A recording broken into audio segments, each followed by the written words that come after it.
Di jalur sepi Gunung Merbabu, dua sahabat terdiam. Di tanah basah, terlihat jejak kaki raksasa yang bukan milik manusia. Di antara pepohonan, sesosok tinggi berdiri diam, mengawasi tanpa bergerak. Di malam dingin Merbabu, terdengar suara memanggil. Suaranya mirip sahabat sendiri, tapi terasa salah. Sosok itu muncul. Wajahnya mirip sahabatnya, namun kakinya tak menyentuh tanah. Subuh tiba.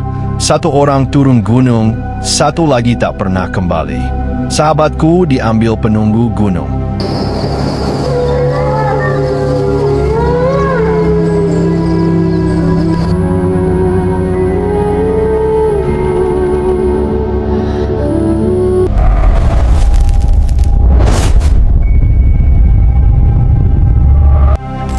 Pagi itu, kabut tipis masih menggantung di kaki Gunung Merbabu.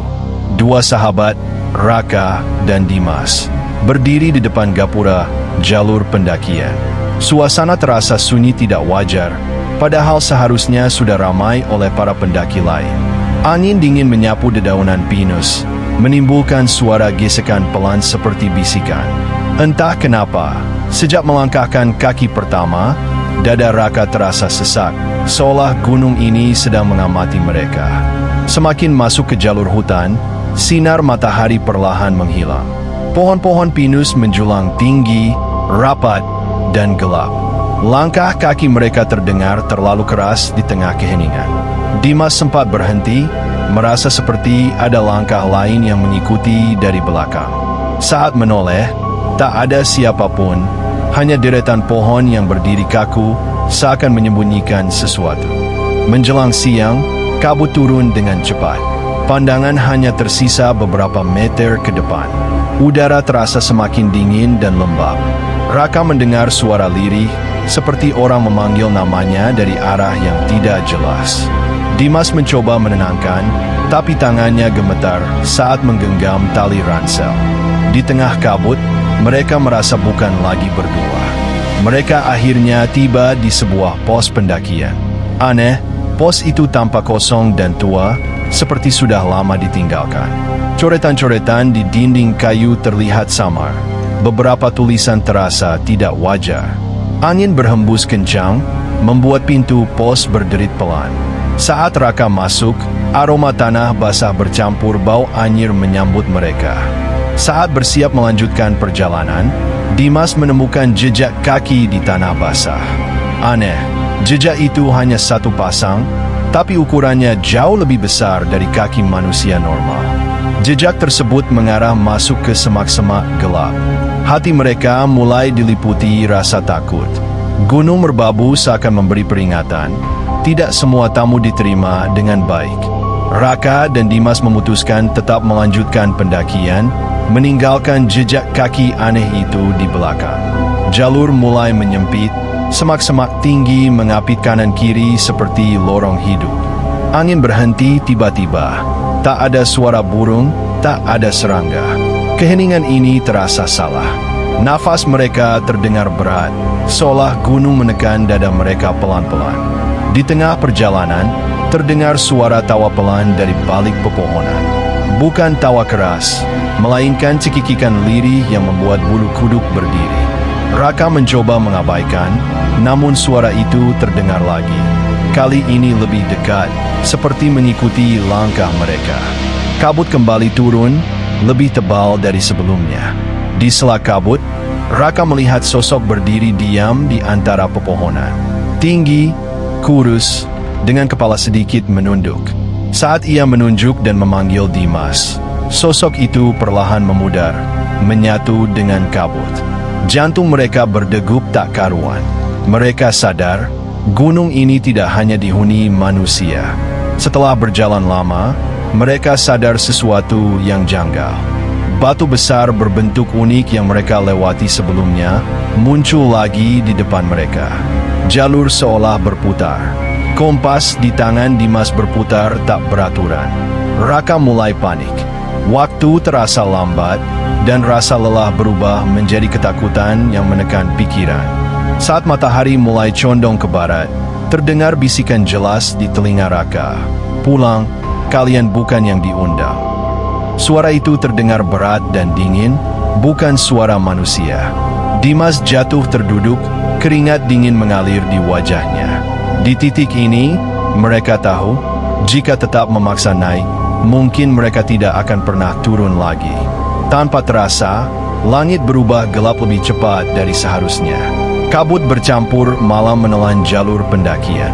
Lampu senter menjadi satu-satunya penerangan, namun cahayanya terasa lemah, seolah diserap kegelapan.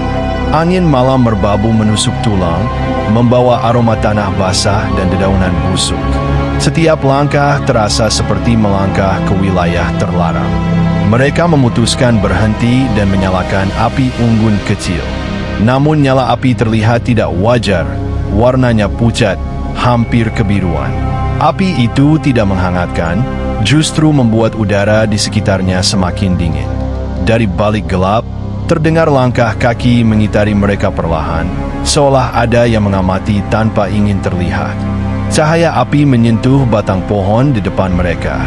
Di sana, terlihat bayangan tubuh tinggi berdiri diam. Kepalanya miring, rambutnya menjuntai menutup wajah. Saat Raka mengarahkan senter, bayangan itu bergerak cepat, menghilang ke balik pepohonan. Dimas menutup mulutnya menahan teriakan. Tubuhnya gemetar tak terkendali.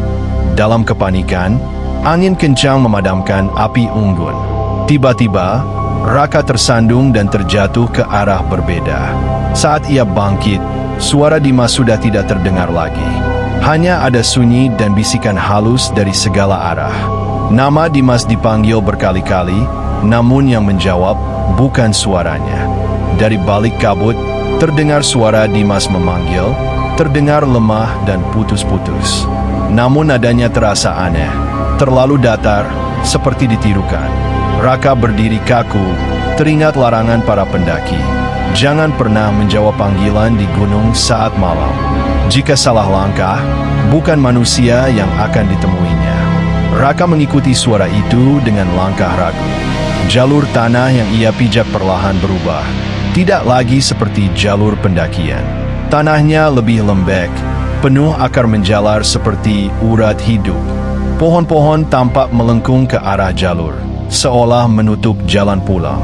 Raka sadar, ini bukan lagi jalur yang mereka lewati sebelumnya. Di depan jalur, berdiri sosok tinggi besar dengan tubuh hitam pekat. Matanya samar, berkilat, di kejelapan. Sosok itu tidak bergerak, hanya berdiri menghadang, seperti penjaga wilayah terlarang. Udara terasa berat, napas Raka tertahan. Nalurinya berteriak untuk lari, namun kakinya seolah terpaku di tanah. Tiba-tiba, dari sisi jalur muncul Dimas. Pakaiannya kotor, wajahnya pucat, dan matanya kosong. Ia tersenyum pelan, senyum yang tidak pernah Raka lihat sebelumnya. Saat Dimas mendekat, langkah kakinya tidak menyentuh tanah. Raka mundur perlahan, sadar bahwa yang berdiri di depannya bukan sahabatnya. Dengan suara gemetar, Raka melafalkan doa yang ia hafal sejak kecil. Udara bergetar, kabut berputar cepat. Sosok menyerupai Dimas menjerit pelan, wajahnya berubah gelap sebelum memudar. Dari kejauhan, terdengar raungan panjang yang menggema di seluruh hutan, seolah gunung murka karena doanya. Jalur pendakian kembali terlihat normal. Namun di tanah, terlihat jejak darah mengarah ke semak gelap. Raka memanggil nama Dimas dengan suara parau, tapi tak ada jawaban. Gunung ini melepas satu orang dan menahan satu lainnya. Raka memutuskan turun gunung seorang diri. Jalur yang ia lewati terasa jauh lebih panjang dari saat naik. Lampu senter berkedip-kedip, hampir mati. Setiap langkah disertai rasa bersalah karena meninggalkan sahabatnya di gunung yang kini terasa hidup dan mengawasi. Di balik bayangan pepohonan, terlihat sosok-sosok berdiri diam. Banyak, terlalu banyak. Mereka tidak mendekat, hanya menatap. Saat Raka berhenti, mereka ikut berhenti. Saat ia berjalan, mereka mengikuti. Gunung ini seakan sedang mengantar, atau memastikan ia tidak berbalik arah. Raka merasakan tekanan berat di dadanya saat melewati sebuah titik tertentu. Udara terasa berbeda. Tiba-tiba semua bayangan itu berhenti. Nalurinya mengatakan, ini batas. Jika ia menoleh atau berhenti di sini, ia tidak akan pernah keluar dari merbabu. Menjelang subuh, Raka akhirnya melihat gapura pendakian. Tangannya gemetar saat menyentuh tanah datar. Saat ia menoleh ke belakang, gunung terlihat sunyi dan tenang.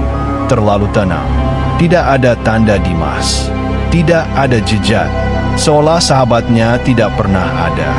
Di pos bawah, Raka melapor dengan suara parau.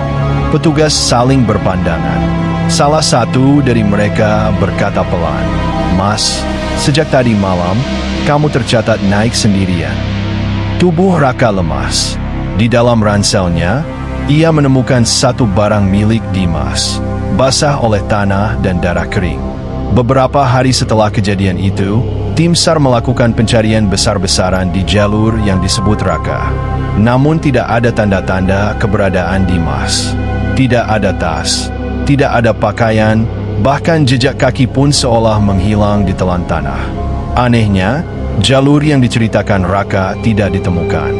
Peta, jalur resmi, dan laporan pendaki lain tidak mencatat adanya jalur tersebut. Gunung Merbabu kembali terlihat normal, seakan tidak pernah terjadi apa-apa. Raka pulang ke rumah, tapi pikirannya tertinggal di gunung. Setiap malam ia terbangun oleh mimpi yang sama. Dimas berdiri di antara kabut, tersenyum dengan mata kosong. Suara tawa lirih masih terngiang di telinganya. Bahkan di kota yang ramai, Raka sering merasa ada yang mengikutinya dari belakang. Sejak hari itu, ia tak pernah lagi berani menjejakkan kaki ke gunung manapun. Beberapa pendaki senior Merbabu mendengar cerita Raka dan hanya terdiam. Salah satu dari mereka berkata pelan, "Kadang gunung tidak membunuh, tapi memilih." Konon, ada wilayah tertentu di Merbabu yang bukan milik manusia. Siapapun yang melanggar batasnya akan diambil untuk menjaga keseimbangan. Nama mereka perlahan dihapus dari ingatan, dari catatan, bahkan dari cerita. Suatu sore, Raka membuka kembali ranselnya yang belum pernah ia sentuh sejak kejadian itu. Dari dalam, jatuh selembar foto lama, foto mereka berdua saat berangkat mendaki. Namun kini, di foto itu, Raka berdiri sendirian. Sosok Dimas tidak ada. Yang tertinggal hanya kabut tebal di sampingnya. Tangan Raka gemetar. Gunung itu tidak hanya mengambil tubuh, tapi juga keberadaan.